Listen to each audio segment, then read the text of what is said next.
আজ আমরা এসেছি প্রাকৃতিক সৌন্দর্যে ঘেরা সিলেট। সত্যি এখানে না আসলে বিশ্বাস করা যায় না সিলেটের প্রাকৃতিক সৌন্দর্যের যে রূপ, এই মোহনীয় রূপ আপনাকে মুগ্ধ করবেই। আমরা এসেছি সিলেটের চমৎকার একটি জায়গা, অর্থাৎ সবচাইতে পরিচিত এবং আকর্ষণীয় যে জায়গাটি নাম হচ্ছে জাফলং। জাফলংয়ে এসেছি। এটি ভারতের যে মেঘালয় সীমান্ত, মেঘালয় সীমান্ত ঘেঁষা এই শহরটি। আপনারা দেখতে পাচ্ছেন এই যে স্বচ্ছ পানি, এই স্বচ্ছ পানি যে নদীর মাঝ দিয়ে প্রবাহিত, এই নদীটির নাম হচ্ছে পিয়াইন নদী। এটি মেঘালয়ের যে পাহাড়ের পাদদেশ, এই পাদদেশ থেকে বয়ে এসেছে। চমৎকার স্বচ্ছ পানি। এই পানির রূপ দেখলে আপনাকে পা ভেজাতে ইচ্ছে করবে স্বচ্ছ পানি হাতে ছুঁয়ে দেখি। পানির নিচ দিয়ে যে পাথরগুলি স্পষ্টভাবে দেখা যায় এবং ইচ্ছে করবে সেই পাথরগুলি হাতে তুলে নেই। আমরা দেখতে পাচ্ছি নদীর ধারে যে মেঘালয়, ভারতের যে মেঘালয় সীমান্ত, মেঘালয়ের যে পাহাড়গুলি দাঁড়িয়ে আছে, এই পাহাড়ের অংশই ভারতের একটি অংশ।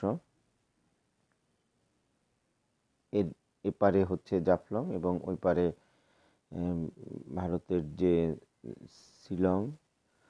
আমরা যে নদীর পার হব এখন, এই নদীটির নাম হচ্ছে পিয়াইন নদী এবং পাশেই যে আরও একটি খাল আছে, লালা খাল।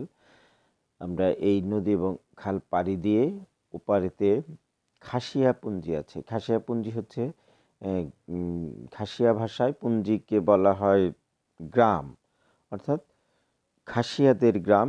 ওখানে অনেক চমৎকার যে খাসিয়াদের যে জীবনযাপন, সেই জীবনযাপন লক্ষ্য করা যায় এবং সেখানে তাদের যে আবাসস্থল, তাদের যে জীবিকা অর্জনের জন্য পানের বরজ, আমরা খাসিয়া পানের কথা অনেক শুনেছি, অনেক পড়েছি, তাদের জীবনযাপনের কথা জেনেছি। আমরা সেই খাসিয়া পল্লীতে যাব। সেখানকার যে পানের বরজ, সেখানকার যে খাসিয়া পল্লীদের জীবনযাপন, সেইগুলি সম্পর্কে অবহিত হওয়ার জন্য বা সেগুলি দেখার জন্য আমরা এই পিয়াইন নদী, এই পিয়াইন নদী নৌকা ভাড়া করে আমরা এখানে আপনি যদি আসেন, নৌকা রিজার্ভ পাওয়া যায়, অর্থাৎ আপনার সংখ্যা অনুযায়ী তার টাকার পরিমাণ দামাদামি করে নিতে পারেন। এই যে আমরা সামনে দেখতে পাচ্ছি চমৎকার যে মেঘালয়ের পাহাড় এবং পাহাড় ঘেঁষে পিয়াইন নদীর অপার সৌন্দর্যের রূপ, অর্থাৎ আসলে এই সৌন্দর্য চোখে না দেখলে বিশ্বাস করার মতো না। এবং এক এক ঋতুতে এই জাফলংয়ের সৌন্দর্য এক এক রকম হয়, অর্থাৎ আপনি যে ঋতুতেই যান না কেন, জাফলংয়ের সৌন্দর্য কিন্তু কোনো ঘাটতি হয় না বা সৌন্দর্যের কোনো কমতি হয় না। আমরা এই নদীটি পাড়ি দিব। নদীর তীরে দেখছেন পাহাড়ের যে পাদদেশ বেয়ে যে পাথরগুলি নেমে এসেছে, সেই পাথর এখানে মাইলের পর মাইল পাথর। এদিক দিয়ে হাঁটতে যদিও বেশ একটু কষ্ট হয়, তারপরও সৌন্দর্যের হাতছানি সেই কষ্ট আপনাকে ভুলিয়ে দেবে। পাহাড়ের আমরা সৌন্দর্য অবলোকন করছি এবং আমরা এই নদী পার হয়ে পাহাড়ের যে কাছাকাছি পাশ দিয়ে খাসিয়াপুঞ্জি বা খাসিয়া গ্রাম, সেই গ্রামে দেখার জন্য আমরা যাচ্ছি।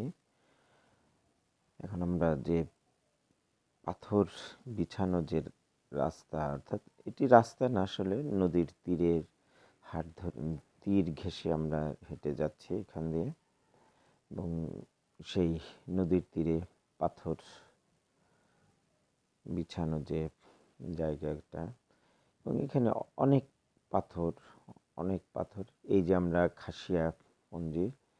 খাসিয়াপুঞ্জির দ্বারে চলে এসেছি। এখানে ছোট্ট একটি মার্কেট আছে। আসলে মার্কেট না, কিছু দোকান করে তারা কিছু পসরা সাজিয়েছে সেখানে। এখানে আপনি আপনার পছন্দ মতো উম কিছু কেনাকাটা, বিশেষ করে খেলনা অথবা চা, এখানে যা পাওয়া যায় সহজলভ্য কিছু জিনিস আছে, সেগুলি এখান থেকে আপনি ক্রয় করতে পারেন। আমরা এই নদীটি পার হয়ে খাসিয়া পঞ্জিতে ঢুকবো। এর ভেতরে আরও রাস্তা আছে। এই রাস্তা পার হয়ে এই খাসিয়া পঞ্জিতে ঢুকতে হবে।